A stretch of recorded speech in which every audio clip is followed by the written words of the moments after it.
So, Stephanie, most folks get why sustainability is important. Of course, everybody wants to save the planet. But then why is it so difficult to actually put it into action, to implement this? Why are corporations having such a hard time in moving the sustainability needle? And I love, Shivani and Lisa, that you both use that word, right? To activate, to incentivize, to empower. That is what is so important about what we do, right? Because we can build the greatest things in the world and innovate, but if people don't actually adopt our solution, if consumers and large companies don't use it, then what are we doing? And I think it kind of comes down to two key reasons. And I'd like to myth bust here a little bit about two assumptions that people always have about sustainability that we believe, and we're here to talk about why it's incorrect. The first is that sustainability automatically has to cost you more money to participate. So many people hear that word and as consumers assume something is more expensive, or as businesses assume it's going to cost me a lot of time and resources and money to adopt, and so we can't afford it. And what's interesting is if you look at the new innovations in the business models that through COVID and beyond are really going bananas, it's the ones that actually are sustainable, but save and make you money.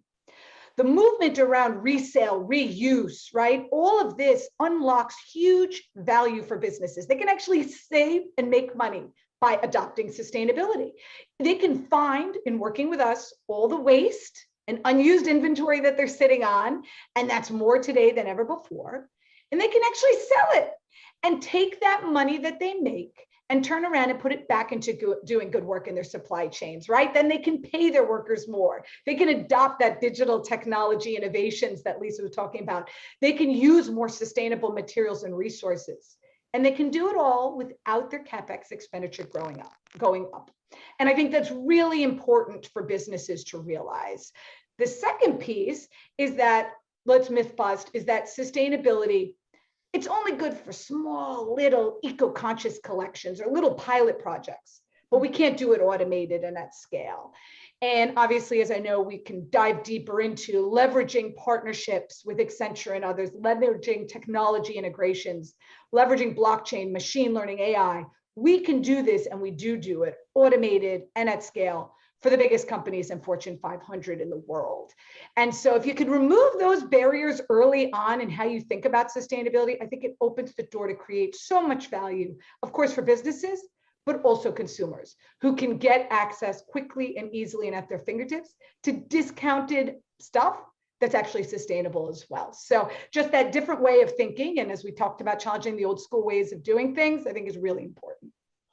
I'm glad you brought up consumers, because when you think about sustainability, a lot of it comes down to behavior change from people like the three of us. And the question is, what's preventing that behavior change from happening? Or if you flip it around to the incentives, what are the incentives to drive consumer behavior change? And if you think about it, there's typically three ways that you can drive change. One is the carrot and the incentives, make this part of your job, tie this to performance.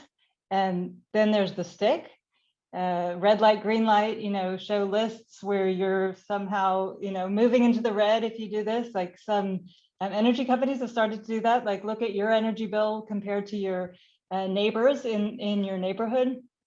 But then there's the third lever, which is bringing out the passion and bringing out the purpose. And when you can tap into somebody's purpose and passion and vision, you get people to go above and beyond and to do things that they didn't even plan to do perhaps before.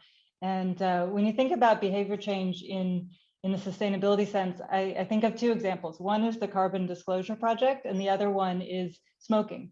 In terms of the Carbon Disclosure Project, I think that it's been proven that it has been an incredibly powerful mechanism to move corporate change around sustainability. And what was the model? The model was to get a whole group of institutional investors behind the organization and to request carbon data from companies. And with all of the company's investors involved in the request, it started to speak. And then it became this like red light, green light, the the stick, essentially. No company wants to be graded below their direct competitor. And as the Carbon Disclosure Project gained more and more traction, it became, we kind of call it the Carbon Olympics. And we want to win the Carbon Olympics. So it's possible to get more approvals for disclosures in order and to change practices to win the Carbon Olympics.